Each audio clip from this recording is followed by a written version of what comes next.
ప్రియమైన వారలారా, యేసు నామమున మీకు నా శుభాకాంక్షలు. ఎలా ఉన్నారు? సంతోషంగా ఉన్నారా? ఆనందంగా ఉన్నారా? దుఃఖంలో ఉన్నారా? సోలిపోయి ఉన్నారా? శోకంతో ఉన్నారా? ఎలా ఉన్నారు? అదే మన కుటుంబంలో, జీవితంలో ఉన్న కొన్ని సమస్యలను గురించి కొన్నిసార్లు నీరసం కలుగుచున్నది, కొన్నిసార్లు భయం కలుగుచున్నది, కొన్నిసార్లు కలవరం వస్తున్నది, పరిస్థితులను చూసి కోపం వస్తుంది అని చెబుతున్నారా? అన్ని పరిస్థితుల్లోనూ ఆనందంతో ఉండాలి. మన చుట్టూ ఏం జరిగినను మనం సంతోషంగా ఉండాలి. దాని కొరకు దేవుడు మనల్ని కరం పట్టి నడిపించుచున్నాడు. ఏం జరిగితే ఏమి? ఇప్పుడు ఒక చిన్న బిడ్డను చూడండి. ఒక 3 సంవత్సరాల బిడ్డ ఉందనుకోండి. చుట్టూ ఎన్నో ఆపదలు, కష్టము కలిగినను ఒక తండ్రి చేయి పట్టుకుని నడిపించుచున్నప్పుడు ఆ బిడ్డ దేనికైనా భయపడుతుందని అనుకుంటున్నారా? తండ్రి చేయి పట్టుకుని నడుస్తూ తండ్రి ముఖము చూసి సంతోషంగా నడుస్తుంది కదా. అదే విధముగా కనుక సమస్య, పోరాటము, పరిస్థితులు ఉన్నను యేసు నాకు తోడుగా ఉన్నారు, నా చేయి పట్టుకుని నడిపిస్తున్నారు, కనుక నాకు ఏ కొరత లేదని చెప్పండి, సరేనా?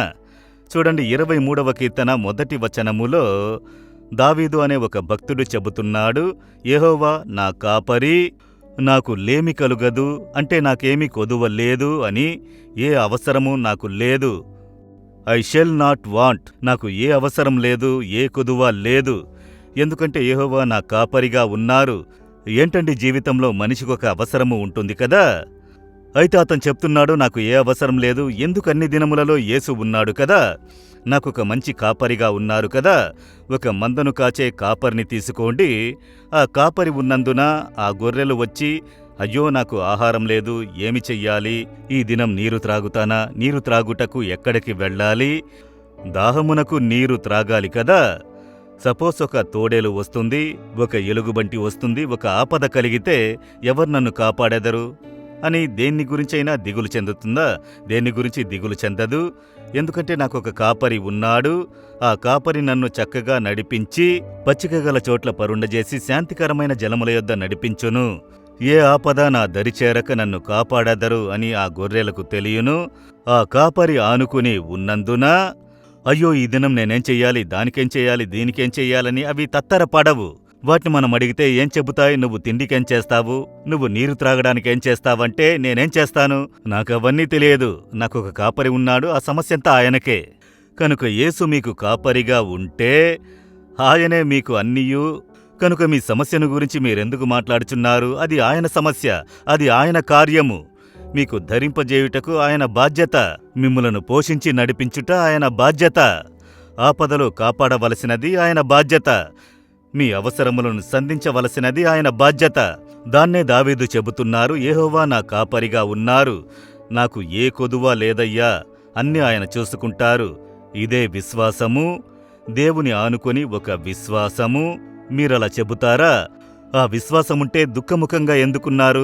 ముఖము ఒక మాదిరిగా పెట్టుకున్నారు, దిగులుతో ఉన్నారు. ఏం చెయ్యాలా, ఎలా చెయ్యాలా అని కలత చెందుతున్నారు. ఆయన ఉన్నాడు కదా, యేసు ఉన్నాడు కదా, ఆయన మీకు కాపరిగా ఉన్నారు కదా, ఆయన చూసుకుంటారు. కనుక మీరెందుకు దాని కొరకు భారం కలిగి ఉండాలి?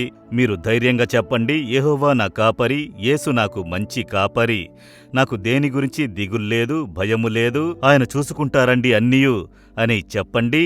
ఆయన ఎంత సంతోషపడతారో తెలుసా? యేసు నాకు మంచి కాపరి, నాకు దేని గురించి దిగుల్లేదని చెప్పారంటే నా పిల్లలు నా మీద ఎంత గొప్ప విశ్వాసము, నన్ను ఆనుకుని నిలబడినది నా కుమారుడు, నా కుమార్తె, వారి హృదయం సంతోషపడును. చూడండి, మిమ్మల్ని కంప్లీట్గా బాధ్యత వహించెదరు. మీరు భయపడకండి, నేనున్నానని చెప్పి. కనుక మీరు ఎందుకు భయపడాలి? మీరు చెప్పాలి, యెహోవా నా కాపరిగా ఉన్నారు, నాకేమీ కొదువ లేదు. మీరు విశ్వాసంతో చెప్పాలి. హృదయంలో చేపెట్టండి. చేపెట్టుకున్నారా? యేసు మీకు కాపరిగా ఉన్నారా? ఆయనకు మిమ్మల్ని సమర్పించుకుంటారా? వెంబడించుటకు మిమ్మల్ని సమర్పించుకున్నారా? యేసయ్యా, మీరే నాకు మంచి కాపరిగా ఉండి నన్ను నడిపించాలి, నన్ను సమర్పించుకున్నాను. మీరు నా కాపరిగా ఉన్నందున నాకేమీ కొదువ లేదు. మీరు అన్నిటినీ చూసుకుంటారు, అన్ని అవసరములను సంధించెదరు, సమస్యలను మార్చెదరు, నన్ను కాపాడెదరు. మీరు నాకు చాలు. మీరన్నిటినీ గమనించుకుంటారు. ఇక నాకు ఏ అవసరం లేదు, ఏ కొదువ లేదు. నేను ఆనందంతో మిమ్మల్ని స్తుతిస్తున్నాను.